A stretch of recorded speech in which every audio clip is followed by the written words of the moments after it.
रतनगढ़ के राजा पृथ्वी सिंह एक दिन जंगल में एक गधा ले आते हैं और उसे शाही गधा घोषित कर देते हैं, जिसके बाद उसकी खातिरदारी राजा की तरह होने लगती है। जरा ठाट तो देखो इसके, ऐसा लग रहा है जैसे ये राजकुमार है। जब से ये गधा यहाँ आया है तब से हमारी इज्जत ही खत्म हो गई है। अरे भाई, इसे गधा मत बोलो, चतुर गधा बोलो, चतुर गधा। जब से ये यहाँ आया है तब से हमें कोई पूछता ही नहीं। इसे हरी घास और फल खाने को मिलते हैं और हमें ये सूखी घास। हम सैनिकों के साथ युद्ध में जाते हैं और ये सारा दिन यहीं बंधा ढेंचू ढेंचू करता रहता है, फिर भी सारी खातिरदारी इसी की होती है और हमें कोई पूछता ही नहीं। क्या जिंदगी है तुम जानवरों की, बस दिन भर खाओ और हिन हिनाते रहो।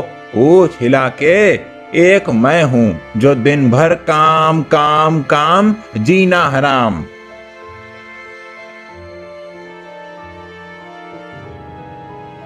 क्या हुआ, क्या परेशानी है? कोई परेशानी नहीं महाराज। हमारे प्यासे चतुर को कोई परेशानी नहीं होनी चाहिए, उसका पूरा ख्याल रख रहे हो ना? जी महाराज, मैं पूरा दिन इसी को हवा करता रहता हूँ। इस राजा को देखो, इसे सिर्फ गधे की फिक्र है। इसके लिए तो हम जैसे यहाँ हैं ही नहीं। अच्छा होता हम भी गधे होते।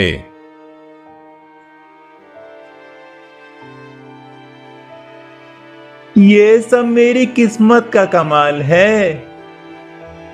तभी तो गधा होकर भी तेरी खातिरदारी इंसानों की तरह होती है। मिल आए उस गधे से, मिल गई आपको तसल्ली। उसके सिवा तो आपको किसी की फिक्र ही नहीं है। जब से वो आया है तब से पता नहीं आपको क्या हो गया है। वो गधा नहीं है, उसका नाम चतुर है। अब हम राज दरबार जा रहे हैं।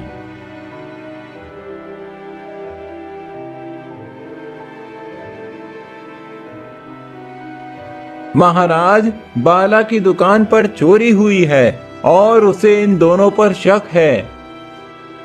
बाला, तुम्हें ऐसा क्यों लगता है कि इन दोनों में से किसी ने तुम्हारी दुकान में चोरी की है? महाराज, जब चोर चोरी करके भाग रहा था तब मैंने उसे देखा। उसने सफेद धोती और पीला कुर्ता पहना हुआ था। मैंने दर्जी से पता किया तो उसने बताया कि रामा और भोला ने ही उसकी दुकान से सफेद धोती और पीला कुर्ता खरीदा है, जिस वजह से मुझे इन दोनों पर शक है। महाराज, मैंने चोरी नहीं की, इसने की है।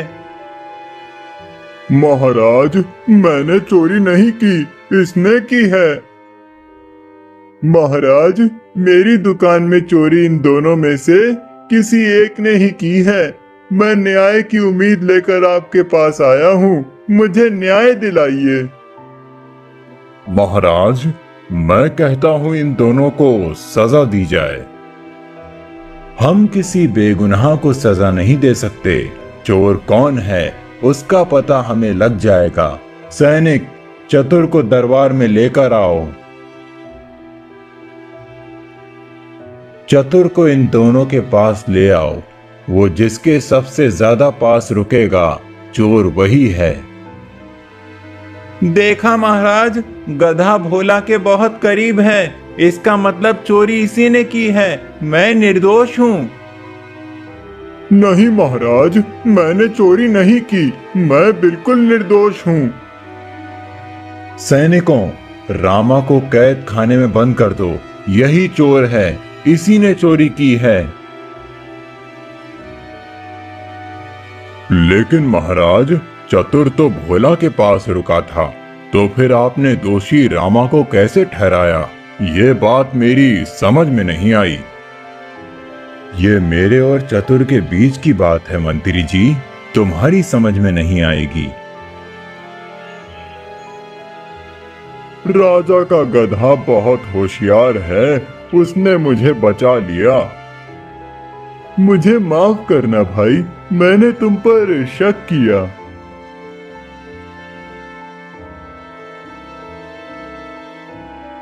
2 किलो गुड़ और 10 किलो चने देना भाई। इतने सारे चने ले जा रहे हो? लगता है तुम्हारे बहुत सारे घोड़े हैं।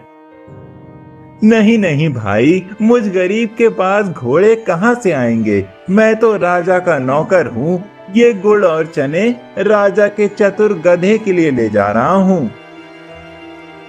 वही चतुर गधा जिसने मेरी जान बचाई थी। मैंने सुना है राजा को वो गधा जंगल में मिला था। हाँ, एक दिन महाराज जंगल गए थे और ना जाने कहां से उन्हें वो गधा मिल गया और मेरे गले पड़ गया। ऐसा ना कहो भाई, वो गधा बहुत चतुर है। होगा चतुर, लेकिन मेरा तो जी का जंजाल है। वो महाराज का आदेश है कि उसकी देखभाल अच्छी तरह से करना है। अगर उसे कुछ हो गया तो वो मुझे जेल में डाल देंगे।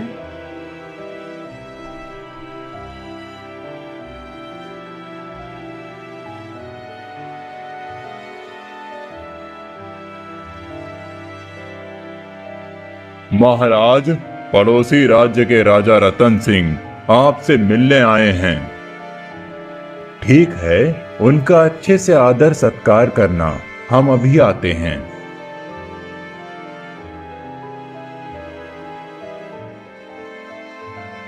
राजा रतन सिंह, आपको हमारा प्रणाम। हमारे राज्य में आपका स्वागत है। हम आपकी क्या सेवा कर सकते हैं? महाराज पृथ्वी सिंह, मेरा राज्य बहुत बड़ी मुसीबत में है। मैं आपकी सहायता मांगने आया हूँ। हम आपकी सहायता जरूर करेंगे। कहिए, आपको हमारी क्या सहायता चाहिए? हमने आपके चतुर गधे के बारे में बहुत सुना है। हमें उसकी मदद चाहिए। सिर्फ वही हमारी मदद कर सकता है। भला चतुर सिंह आपकी क्या सहायता कर सकता है? महाराज, मैंने सुना है कि वो बहुत चतुर है। वो इंसानों को देखकर उनके बारे में पता लगा लेता है। मेरे महल में दुश्मन राज्य का एक जासूस घुस आया है। वो राज्य की गुप्त जानकारियां इकट्ठा कर रहा है।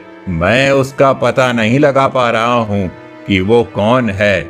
मुझे उसका पता लगाने के लिए चतुर गधे की आवश्यकता है। रतन सिंह ने तो हमें बड़ी परेशानी में डाल दिया। अब हम क्या करेंगे? चतुर गधे को रतन के साथ भेज भी नहीं सकते और उनकी सहायता करने से मना भी नहीं कर सकते। लेकिन इसका एक तरीका है। क्या सोच रहे हैं महाराज? अच्छा ठीक है, हम आपकी सहायता करेंगे, लेकिन हम भी चतुर के साथ चलेंगे। महाराज, ये तो बहुत अच्छी बात है। मुझे भी आपके स्वागत का मौका मिलेगा। तूने सुना क्या? इसे लेने यहाँ कोई राजा आया है। वो इसकी मदद चाहता है। हाँ, मैंने सुना है। इसकी होशियारी के किस्से दूर दूर तक फैल चुके हैं। अच्छा है, कम से कम कुछ दिनों के लिए तो इससे छुटकारा मिलेगा।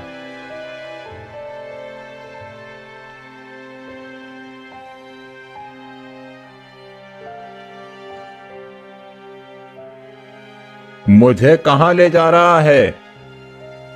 अच्छा है, ले जाओ दोनों को। अब दोनों के हिस्से का खाना मैं खाऊंगा। हम क्या करें? अगर चतुर रतन सिंह के राज्य पहुंच गया तो हमारी पोल खुल जाएगी। अगर ऐसा हुआ तो सब हम पर हंसेंगे और फिर हम पर कोई भी भरोसा नहीं करेगा। एक तरीका है जिससे हम आने वाली परेशानी से बच सकते हैं। चतुर सिंह तो रस्सी छुड़ाकर भाग गया। अब क्या करें? जल्दी उसके पीछे चलो। चतुर, कहाँ है तू? इधर आ। महाराज पृथ्वी सिंह जी, आप चतुर को इन घनी झाड़ियों के बीच ढूंढिए, मैं उधर नदी के पास देखता हूँ।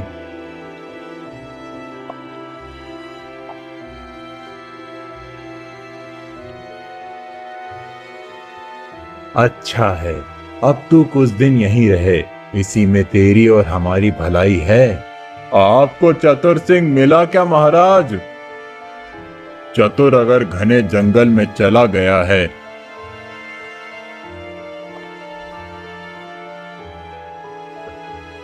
तो बहुत बड़ी समस्या हो गई है।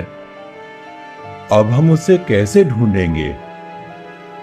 चिंता करने वाली बात नहीं है, अब हम राजमहल चलते हैं, वहीं इस समस्या का हल ढूंढेंगे।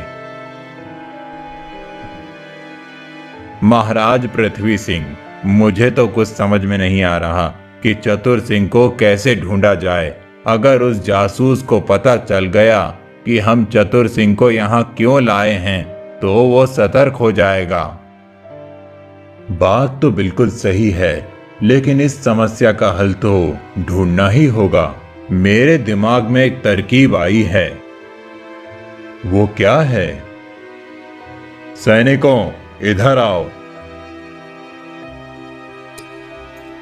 ये हमारे मित्र पृथ्वी सिंह हैं। ये हमसे मदद मांगने आए हैं। इन्हें अपने राज्य में किसी कार्य के लिए बहुत सारे मेहनती गधों की आवश्यकता है। इसीलिए तुम जाओ और राज्य के जंगलों में जितने भी गधे हैं उन सबको पकड़कर ले आओ। ध्यान रहे, जंगल में एक भी गधा नहीं बचना चाहिए, नहीं तो तुम्हें इसकी कड़ी सजा मिलेगी। तो ये आपकी तरकीब है? इसी तरकीब से चतुर मिलेगा। इतने बड़े और घने जंगल में कहाँ ढूंढेंगे गधे? सुबह से ढूंढ रहे हैं, अभी तो शाम भी हो गई है, लेकिन अभी तक एक भी गधा नहीं मिला। ना जाने किस मूर्ख ने उन्हें ये कहा कि हमारे राज्य के जंगलों में बहुत सारे गधे हैं। गधे तो नहीं, लेकिन शेर जरूर हैं, वो भी खूंखार और खतरनाक। कहीं ऐसा ना हो कि हम गधे को तो ना ढूंढ पाएं, लेकिन शेर हमें ढूंढ ले। लगता है शेर यहीं आसपास है। चल अब वापस लौट चलते हैं। तूने राजा जी की बात नहीं सुनी थी क्या? उन्होंने कहा था कि जंगल के सभी गधों को पकड़ना है, एक भी गधा बचना नहीं चाहिए, और अब तक हमें एक भी गधा नहीं मिला। अगर हम खाली हाथ वापस गए तो राजा जी गुस्सा होंगे और हमें सजा देंगे। लगता है आज की रात हमें यहीं जंगल में ही रुकना पड़ेगा। ना जाने सैनिकों को चतुर मिला होगा या नहीं, हमें उसकी बहुत चिंता हो रही है। जरा धीरे बोलिए महाराज पृथ्वी सिंह, इस समय दीवारों के भी कान हैं, कहीं वो जासूस हमारी बात ना सुन ले। आप चिंता ना करिए, हमारे सैनिक उन्हें ढूंढ लेंगे। अब आप आराम करिए। आज का दिन तो जैसे तैसे निकल गया, बस कल का दिन और निकल जाए, फिर हम यहाँ से चले जाएंगे। हमें पता है चतुर कहाँ है, जाते हुए उसे भी साथ ले जाएंगे। उसे आम बहुत पसंद हैं और हम जानते हैं कि वो हमें उसी पेड़ के नीचे आम खाता हुआ मिलेगा, जिस पेड़ के नीचे आज आम खा रहा था। बस वो सैनिक के हाथ ना लग जाए, नहीं तो हम बहुत बड़ी मुसीबत में फंस जाएंगे। ये खिड़की में कौन बैठा है? लगता है वही जासूस है, अभी पकड़ता हूं उसे। आज तो हमारी किस्मत चमक गई। वो देख, पूरे जंगल के गधे इकट्ठे होकर पानी पी रहे हैं। चल जल्दी से इन्हें पकड़ते हैं और राजा जी के पास वापस चलते हैं। आपकी खातिरदारी में कोई कमी नहीं थी राजा रतन सिंह, लेकिन हम आपसे कुछ कहना चाहते हैं। लेकिन उससे पहले आप हमारे राज्य का शाही शरबत पीजिए। महाराज के लिए शरबत लाया जाए। अरे ये क्या, इस नौकर ने तो वही जूते पहने हुए हैं जो रात में मैंने खिड़की पर देखे थे। तो यही है वो जासूस जो यहाँ नौकर बनकर रह रहा है और जिसे पकड़ने के लिए राजा रतन सिंह ने हमसे सहायता मांगी थी। लेकिन इसके बारे में रतन सिंह को कैसे बताऊं?